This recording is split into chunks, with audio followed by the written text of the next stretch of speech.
गंगा नदी के किनारे एक साधु रहते थे। वे न केवल विद्वान थे, बल्कि उनके पास जादुई शक्तियां भी थीं। एक दिन वे ध्यान में मग्न थे, तभी बाज की चोंच से एक चूहिया छूटकर उनके हाथों में आ गिरी। उसकी छोटी सी पूंछ व काली चमकीली आंखें थीं। उन्हें वह बहुत अच्छी लगी, पर घर ले जाने से पहले उन्होंने जादुई मंत्रों के प्रयोग से उसे एक लड़की में बदल दी। वे उस लड़की को घर ले जाकर पत्नी से बोले, तुम हमेशा से संतान चाहती थी ना, तो लो, आज से यही हमारी पुत्री है। इसे पूरी देखभाल व स्नेह से पालो। साधु की पत्नी भी अपनी पुत्री को देख प्रसन्न हो उठी। वह उसे राजकुमारी की तरह पालने लगी। साल बीतते गए, नन्ही लड़की एक सुंदर युवती बन गई। जब वह 18 वर्ष की हुई तो साधु व उसकी पत्नी उसके लिए वर तलाशने लगे। साधु ने कहा, मेरी बिटिया का विवाह ऐसे व्यक्ति से होना चाहिए जो सबसे बड़ा हो। मेरे हिसाब से सूर्य ठीक रहेगा। पत्नी ने भी हामी भरी। उन्होंने जादुई मंत्रों के प्रयोग से सूर्य को नीचे बुला लिया। उन्होंने उसे अपनी पुत्री से विवाह करने को कहा, पर पुत्री ने पहले ही न कर दी। वह बोली, पिताजी, यह तो बहुत गर्म है। मैं उससे विवाह करूंगी जो इससे भी बेहतर हो। साधु निराश हो गए। उन्होंने सूर्य से कहा कि वे ही कोई वर सुझाए। सूर्य ने कहा, बादलों के देवता से बड़ा कौन होगा?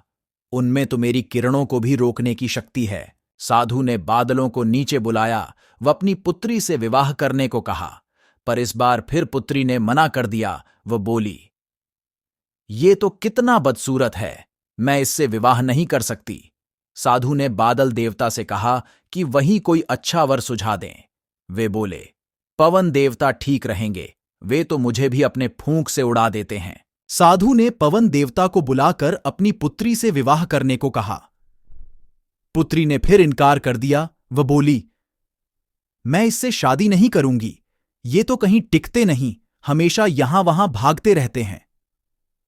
साधु ने पवन देव से पूछा, क्या मेरी पुत्री के लिए ऐसा वर हो सकता है जो आपसे भी बेहतर हो?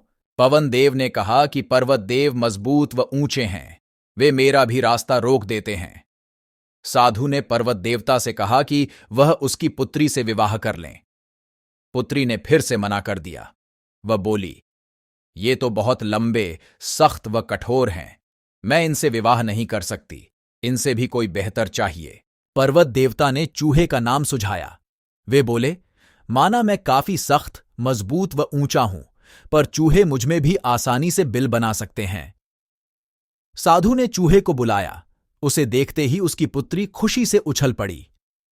हां पिताजी, यही तो है वह, मैं जिससे शादी करना चाहती थी। साधु ने सोचा, इसे ही किस्मत कहते हैं। यह एक चूहिया थी और एक चूहे से विवाह करना ही इसके भाग्य में लिखा है। उन्होंने जादुई मंत्रों के प्रभाव से पुत्री को फिर से चूहिया बना दिया। चूहा व चूहिया विवाह करके खुशी खुशी रहने लगे।